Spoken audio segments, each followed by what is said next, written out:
Hello students, तो कैसे हैं आप सभी। आज की वीडियो हम लेके आ चुके हैं बिजनेस ऑर्गेनाइजेशन एंड मैनेजमेंट की इंपॉर्टेंट क्वेश्चन की वीडियो का पार्ट 2, जिसमें हम काफ़ी चीज़ें डिस्कस करने वाले हैं। अब काफ़ी चीज़ों में क्या क्या आएगा, सबसे पहले हम देखेंगे बेस्ट चैनल टू स्टडी। मतलब ऐसा कौन सा चैनल है जिस पर सभी चीज़ की वीडियो मिल जाए और कम से कम समय में हमारा कोर्स पूरा हो जाए, वो देखेंगे। उसके बाद हम डिस्कस करेंगे इंपॉर्टेंट टॉपिक्स। फिर इंपॉर्टेंट टॉपिक्स के बाद आएंगे मोस्ट इंपॉर्टेंट क्वेश्चंस के ऊपर।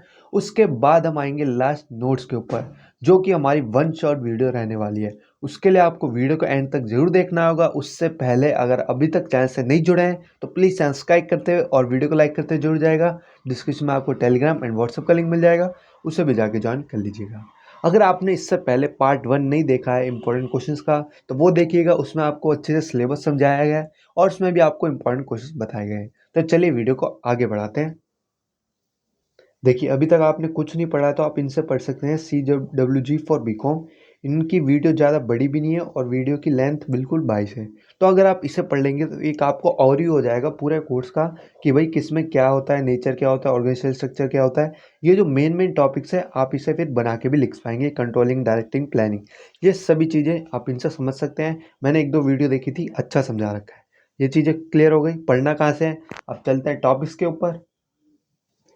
यूनिट वाइज चलेंगे, हमारी 5 यूनिट है। 5 यूनिट में टॉपिक्स देख लेते हैं। ऑब्जेक्टिव ऑफ बिजनेस क्या क्या होता है, सोशल रिस्पॉन्सिबिलिटी अच्छे से पढ़ लीजिएगा। फॉर्म्स ऑफ ऑर्गेनाइजेशन क्या क्या है, trade and aids to trade क्या है, काइंड्स ऑफ पार्टनर्स क्या है और पार्टनरशिप डीड। और इसमें देख लीजिएगा यूनिट 1 में क्लासिफिकेशन ऑफ ट्रेड, कॉमर्स और इंडस्ट्री क्या होती है, सोल प्रोप्राइटरशिप किसे कहते हैं, पार्टनरशिप किसके बीच में होती है और इसमें कौन कौन एलिजिबल होता है। कॉन्सेप्ट ऑफ LLP अच्छे से कर लीजिएगा, शॉर्ट नोट में बहुत बार पूछा गया है। HUF यानी हिंदू अनडिवाइडेड फैमिली, इस पर भी शॉर्ट नोट आ सकता है। Cooperative society. अब आते हैं यूनिट 2 के ऊपर, जॉइंट स्टॉक कंपनी, प्रमोशन और स्टेजेस क्या होते हैं प्रमोशन के, टाइप्स ऑफ प्रमोटर क्या होते हैं, statement of leave of prospectus क्या होता है। इसका स्टेटमेंट बेस्ड क्वेश्चन काफ़ी बार पूछे गए हैं। जॉइंट स्टॉक कंपनी क्या होती है, काइंड्स ऑफ कंपनी कितने प्रकार की होती है, MOA AOA अच्छे से कर लीजिएगा, डिफरेंस आ सकता है। यूनिट 3 पे आते हैं। मैनेजमेंट क्या होता है, उसके करेक्टरिस्टिक क्या है, लेवल्स क्या है मैनेजमेंट के, स्किल्स क्या है, objective of scientific management, criticism of scientific management. आगे चलते हैं। Management and functions of management, scientific management और 14 प्रिंसिपल क्या है हेनरी फ्योल के, वो देख लीजिएगा। यूनिट 4 पे आते हैं। प्लानिंग का पूरा प्रोसेस आना चाहिए आपको। MBO क्या होता है, स्टेप्स क्या होते हैं MBO में, लाइन स्टाफ ऑर्गेनाइजेशन क्या होता है, फंक्शनल ऑर्गेनाइजेशन क्या होता है, फैक्टर्स कौन से हैं जो इन्फ्लुएंस करते हैं स्पैन ऑफ सुपरविजन को। अब लॉन्ग आंसर में आ जाते हैं। प्लानिंग एंड एडवांटेजेस क्या हैं, डिसएडवांटेजेस क्या हैं, प्रोसेस आना चाहिए पूरा, प्रिंसिपल आने चाहिए ऑर्गेनाइजेशन के। फॉर्मल और इनफॉर्मल ऑर्गेनाइजेशन क्या होती है, डिफरेंस आ सकता है। यूनिट 5 पे आते हैं। अथॉरिटीज़ क्या होती हैं, पावर्स ऑफ अथॉरिटीज़ क्या होती हैं, ऊपर से नीचे जाना। Techniques of elective coordination, type of controlling, relationship between planning और कंट्रोलिंग में क्या है, अथॉरिटी और डिसेंट्रलाइजेशन ऑफ अथॉरिटी क्या है, कोऑर्डिनेशन प्रोसेस और प्रिंसिपल ऑफ कोऑर्डिनेशन। ये तो क्लियर हो गया आपको इंपॉर्टेंट टॉपिक्स। अब चलते हैं इंपॉर्टेंट क्वेश्चंस की तरफ। बाकी मैं डिस्क्रिप्शन में ये देख सकते हैं, ये पूरे नोट्स है BOM के 117 पेज के। अगर आपको क्या कहते हैं उसकी भाषा समझ में नहीं आ रही अपनी स्टडी मटेरियल या किसी भी चीज़ की, तो आप इससे पढ़ सकते हैं। मैं डिस्क्रिप्शन में इसका लिंक बना के डाल दूंगा। तो अपने फ़ोन में टेराबॉक्स ऐप जरूर डाउनलोड कीजिएगा, वो लिंक उसी में ओपन होगा। ये चीज़ें क्लियर हो गई। तो चलिए आगे बढ़ते हैं हमारे लास्ट इंपॉर्टेंट क्वेश्चन की तरफ। इस PDF की लिंक आपको डिस्क्रिप्शन में मिल ही जाएगी। अब आ जाते हैं हमारे इंपॉर्टेंट क्वेश्चंस की तरफ। 15-16 क्वेश्चन होंगे, इसे अच्छे से अच्छा प्रैक्टिस कीजिएगा। तो ये क्वेश्चंस काफ़ी बार पूछे गए हैं। पहला क्वेश्चन आता है, coordination is the orderly management of group efforts to provide unity of action in the pursuit of common purpose. In the light of statement explain the nature of coordination. जैसा कि मैंने आपको पहले भी काफ़ी वीडियोस में बता रखा है, सोल के फेवरेट और स्टेटमेंट बेस्ड क्वेश्चन। तो स्टेटमेंट बेस्ड क्वेश्चन आपसे काफ़ी पूछे जाएंगे और आपको देखने को मिलेंगे अपने एग्जामिनेशन पेपर पे। अब आता है क्वेश्चन नंबर 2 पे। One man control is the best in the world to manage everything, explain statement. ये एक टाइप का कंट्रोलिंग का कॉन्सेप्ट है, उसका बस पूरे लैंग्वेज चेंज करके आपके सामने रख दिया गया है। इसमें आपको कौन सा लगाना है ये बात आपको ध्यान रखनी है। एक्सप्लेन फ्रेंचाइजिंग फीचर्स और डिफरेंट टाइप्स ऑफ अरेंजमेंट, ये सब चीज़ें आपको फ्रेंचाइजिंग में पता होनी चाहिए। क्वेश्चन नंबर 4 पे आते हैं। Explain business systems and describe its various characteristics. What consideration should be kept in mind in the choice of suitable form of business organization? तो बिजनेस ऑर्गेनाइजेशन यूनिट 1 से आपको पहला ही क्वेश्चन देखने को मिलेगा। तो जितना भी आपको बिजनेस ऑर्गेनाइजेशन के बारे में पता है, मैनेजमेंट के बारे में, पूरा छाप दीजिएगा पहले क्वेश्चन में। फिर आते हैं चैनल्स। चैनल्स ऑफ डिस्ट्रीब्यूशन क्या होते हैं? Discuss the factors that guides the choice of channel of distribution in a large business organization. मतलब ऐसे कौन कौन से चैनल हैं जो डिस्ट्रीब्यूशन होते हैं लार्ज बिजनेस ऑर्गेनाइजेशन के अंदर। अगले क्वेश्चन पे आते हैं 6 पे। एक्सप्लेन द वेरियस फैक्टर्स जो अफेक्ट करते हैं working capital requirements of a business enterprise. ऐसे कौन कौन से फैक्टर हैं जो वर्किंग कैपिटल क्या है, जो रोज रोज के रोज जो लगती है, जैसे बिजली हो गया, कोई मशीनरी में कुछ हो गया, कोई मटेरियल होगा, जो रोज खर्च होते हैं, वो कौन कौन से फैक्टर हैं वो आपको बताने हैं। फिर आते हैं give merits and drawbacks of retained earning as a source of finance. Retained earning के बारे में आपको पूरा कॉन्सेप्ट पता होना चाहिए। फिर आता है क्वेश्चन नंबर 7 पे। State the qualities of successful salesman. Successful salesman किसे कहते हैं, उसमें क्या क्या गुण होने चाहिए, वो सब चीज़ें आपको एक्सप्लेन करना है। Explain the various causes of business risk. Business में क्या क्या रिस्क होता है, ये सारी चीज़ों को आपको ध्यान रखना है, क्योंकि planning, organising, staffing, directing, controlling, इन सभी का पूरा अच्छे से होना चाहिए। क्वेश्चन नंबर 8 पे आते हैं। What do mean by free reason style of leadership. अब आपको इस टाइप के ऊटपटांग वर्ड्स मिलेंगे, फ्री रीजन, तो आप कंफ्यूज हो जाएंगे। पर आपको ये कॉन्सेप्ट एक बार देख लेना है, शायद आपके पेपर में पूछा जाए।